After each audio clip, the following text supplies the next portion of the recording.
If you want to save an extra $10,000 in your bank account by the end of this year, then you need to follow these 5 actions that I'm about to reveal in this video. The hard truth these days is that 3 in 5 people do not have $1,000 saved in their bank accounts to cover an emergency fund. And by simply following these simple yet very effective actions, I promise you by the end of the year, you will have enough to cover your home emergency and much more to give you the peace of mind that you need to deal with everyday life expenses. So in this video, I'm going to explain and share the best 5 actions that anybody can apply to accelerate a deeper savings pot. If you're new to this channel, hi, I'm Rajj, a finance coach, a qualified accountant and a finance architect with over 15 years experience in the corporate world. I began my wealth building journey when I was 16 and became financially independent by the age of 25. I'm on a mission to share my strategies that still work for me today. So if you click on that subscribe button, I will share with you how you can become financially free just like me, and where I will reveal those growth tips turning your income into real wealth. Strategy number 1, high interest saving accounts. This is probably the most quickest and easiest and simplest action that you can possibly make. So when I speak to some friends and family members, they still have big saving amounts in accounts that pay as little as 1% on their saving. The hardest truth here is that banks are making money from you, leaving yourself very poor. Robert Kiyosaki famously quotes in his famous book, Rich Dad, Poor Dad, "If you don't learn how to master the power of money, you become a slave to money." One friend of mine left $50,000 in their bank account, which only paid interest of 1% every year, earning them only $500 in interest. To break this down, that's $40 every month. If you were to simply shift your savings from a low earning interest paying account into a high yield interest paying account, like Trading 212, these accounts come with no fees and currently are paying 4.86% on balances up to $20,000. Or alternatively, you could try Moneybox, who are paying slightly less with an interest rate of 4.85%. Just by switching to a high yield saving account, this can usually take around 5 to 7 days to complete. However, this account would reward my friend with their savings of $50,000 by earning $2,430 in interest each year. That's an extra $1,930 a year just by making one simple move. If you haven't already, take action now and make your money work harder for you. It costs you absolutely nothing. Strategy number 2, apply the 50-20-10 rule. Our money habits play a crucial role, but the way our brains are currently wired will work against us, resulting in saving less and appearing more difficult for us. It's as if we're trying to climb up a falling mountain. This study done by TNA supports that our daily actions are not actions at all, and this results in decision fatigue. These just become habits that we do not control. I personally use the 50-30-10 rule to help me budget and manage my monthly paycheck every month.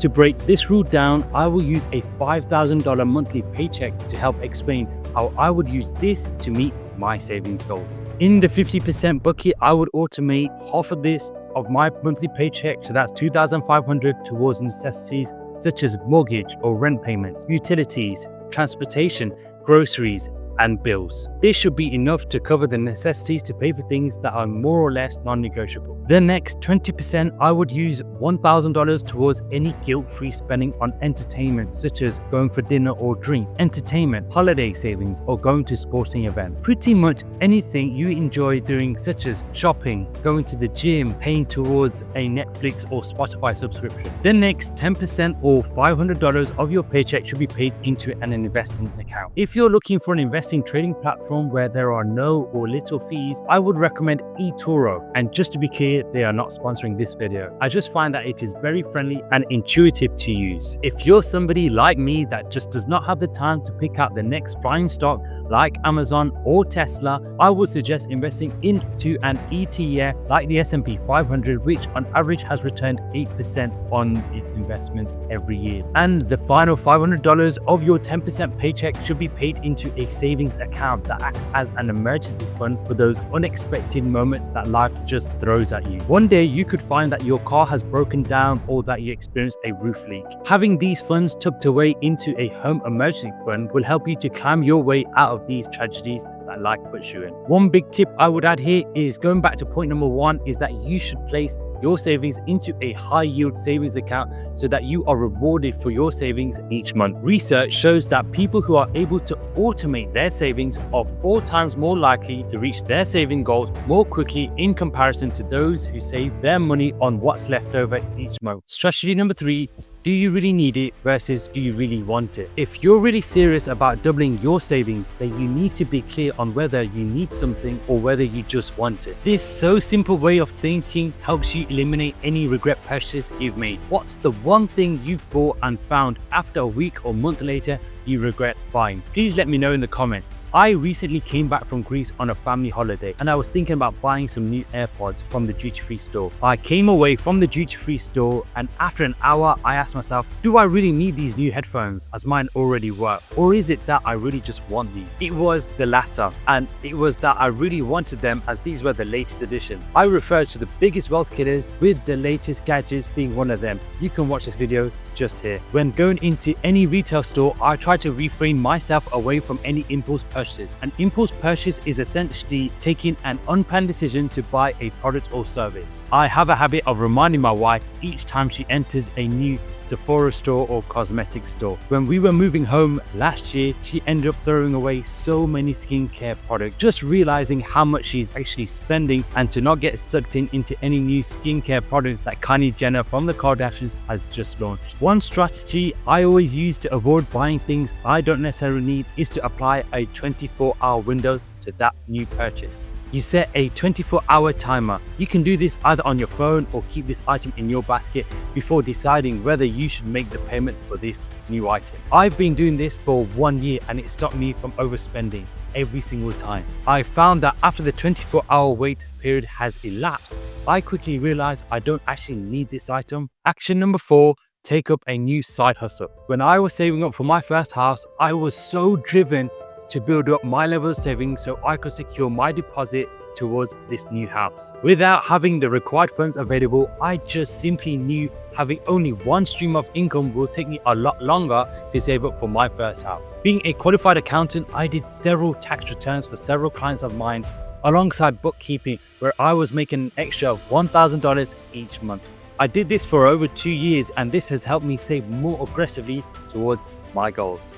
This in the short term meant I had to sacrifice my evenings and weekends to complete this type of work, but I just knew in the long term it would help me build financial freedom.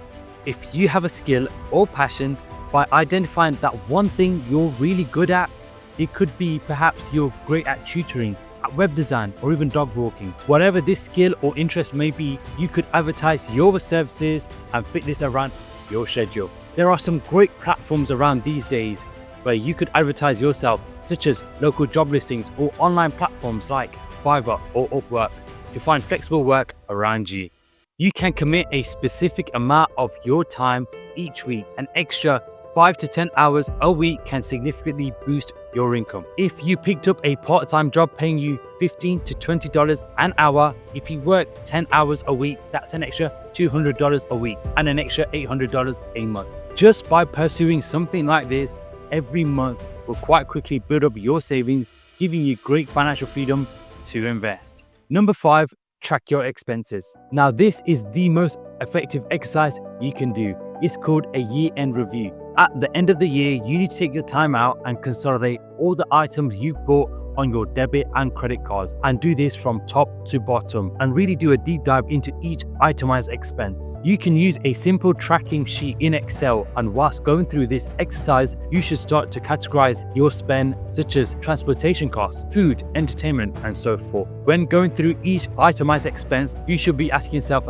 3 main questions. Number 1, can I reduce this expense or cancel it completely? For example, you may have a premium Netflix subscription that you could either cancel or downgrade. Number 2, could I have bought it more cheaper elsewhere or planned this spend more better? You may have bought a last-minute train ticket as you forgot to plan your travel ahead of time. And number 3, now that I have it, do I really need it or can I sell it? Well, I can relate to this when I bought a massage gun, and after completing a full evaluation, I realized I no longer needed this as I had only used this once and later saw this on Facebook Marketplace. I'm not going to beat you around the bush, but it's not the most exciting exercise that you would ever do, but I reassure assure you, it's the most eye-opening thing, giving you deeper insight on where you spent your money over the last year. If you want to get access to my template to help you complete your year-in review, then drop me a comment and I'll send you my template completely for free. Thank you so much for watching. If you found this content useful, then please let me know by hitting that like button, and please share it with somebody that you think could really benefit and find great value from this. Please watch out for my next video, and don't forget to hit that subscribe button, and I'll see you on the next one.